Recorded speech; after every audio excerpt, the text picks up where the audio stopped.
ஏய் ஏய் ஏய் ஏய் ஃபேனில் மாட்டிக்கும் ஃபேனில் மாட்டிக்குது. ஃபேன் அப்படியே தலை மேலே வந்து விழும். ஃபேன் தலை மேலே புண்ணு வந்து விழும்.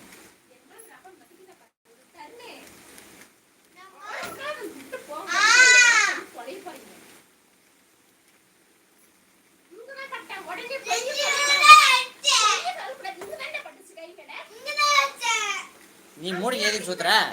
நீ எதுக்கு மூடி சுத்துற? சுத்தினாதான் தெரியுது. அடிக்கிற நீ மூடி சுத்தினாதான் நெஞ்சு மேல அடிச்சா, இல்லைன்னா அடிச்சுன்னு போல.